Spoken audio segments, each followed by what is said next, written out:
as we know, the coronavirus has affected all of us in one way or another. And if you're in the workplace, you may have been offered the opportunity to work from home. It might have been forced upon you. So how do you do it effectively? Gihan Perera is a futurist who has looked into working from home, not only because of this pandemic, but also beyond as well. And I spoke with him a bit earlier, and I started by asking him what the effect all of this first up would have on the NBN. Yeah, I think it's going to be probably the biggest work from home experiment we've had in Australia, and it's been enforced on us. And actually, it is something that people are looking for in the future. They want to work from home. They want more flexible working hours. So it's an unusual circumstances where it's been forced on us, but it's really going to test out everything. So the key things will be, I'm assuming, the speed of access, the speed of the data, but also its reliability. Yes, and in some cases, in some ways, it doesn't really matter that you have super fast internet access because you don't need that all the time. A lot of the work that you'll be doing from home, you'll be doing on your own computer. But if you're doing things like video conferencing and you're having an online meeting instead of a meeting in person, then of course you want that to be working really well, both up and down the line. Yeah.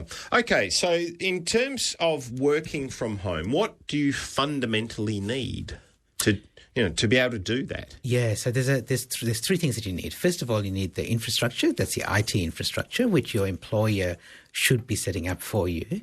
The second thing you need is the right environment, and then I think the third thing you need is a routine. So right environment means that you've got to figure out, if you've never worked from home before, how are you going to do that? So you're going to be working from a laptop, but where are you going to set it up? On the kitchen bench, your dining room table? Have you got a study? And you've got to find a place that you're comfortable with working from for the whole day, and then have you got kids and pets around, or are you going to be by yourself and feel really lonely? So all of that comes into the environment. Yeah, so how do you work that out? Yeah, so it's really thinking about it first and then trying it out. So first of all, make a plan. And some people are really comfortable working from the kitchen bench. They reckon that once everyone else is out of the house, you can set up your laptop on the kitchen bench and work from there, and that might work for you. But you've got to be careful about things like ergonomics, like where are you going to be sitting, where are you going to be standing. Some people are saying, I don't have to get out of bed in the morning because I can just work from my bed. But again, that's not very good for your body. So, and it's not also good for your mental energy either. You want to have a start time and you want to have an end time to your work day. My guest is Gihan Perera, futurist, talking about working from home, given that's what seems to be the advice, and more people will be required to do that as a result of this coronavirus. You mentioned there that you really need to change your mindset because, it's quite a foreign thing for a lot of people to suddenly go from a working environment where they drive their car or they take the bus or whatever, go into work, and all of a sudden they're working in a home environment. How do you try and adjust your mindset so that you are disciplined enough to be able to work from home in the sort of capacity we're talking about? Yeah, exactly right, Barry. And the real key to this is that you have to now set the rules.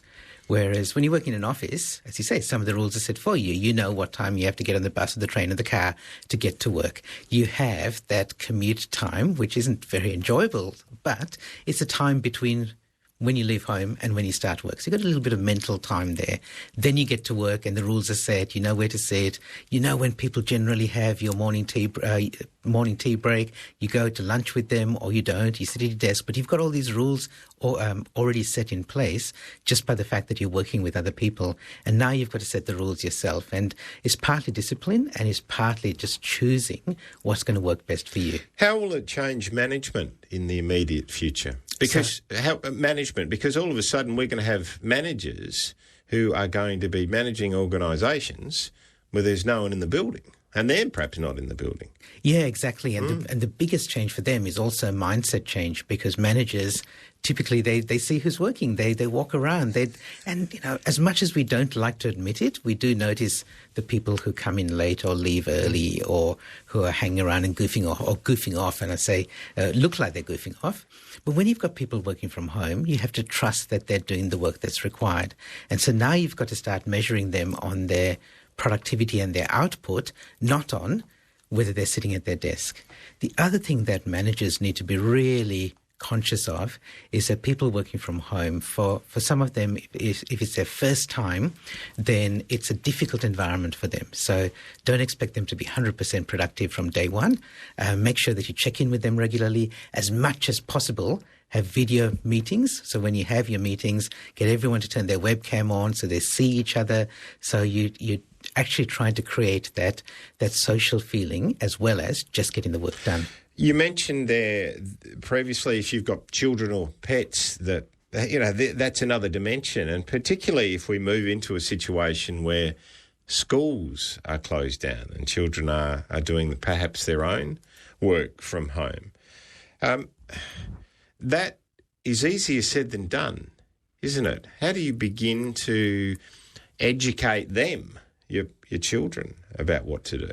Yeah, and it's actually one of the most challenging situations that it's the pros and cons. So the pros are that if you can work from home and you've got your kids at home, great, it helps you because you can look after your kids from home.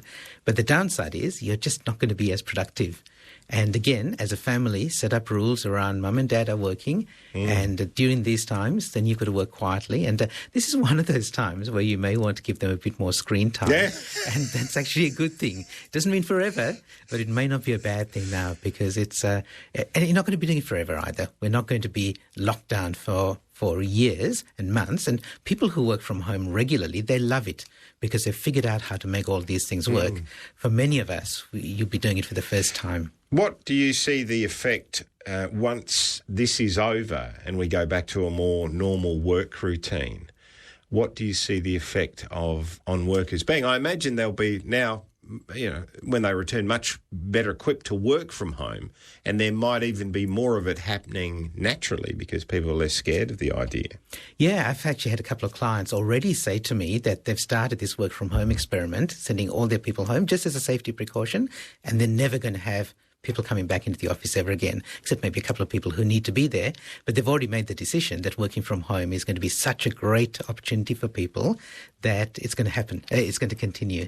Now, I think the other thing that's going to happen in the long term is that, as you say, Barry, like all the infrastructure will be set up, people will be more comfortable working from home, and people will be doing these sort of arrangements in a much more flexible way. So you might say, I want to work from home Tuesdays and Thursdays. And your manager will say, yeah, that's fine. We know how that's going to work. We know that you can do that. We know that you can be productive.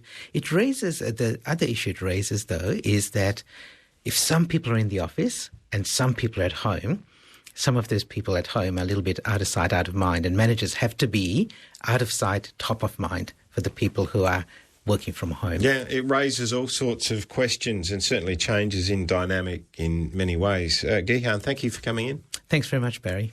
Futurist Gihan Perera looking at working from home.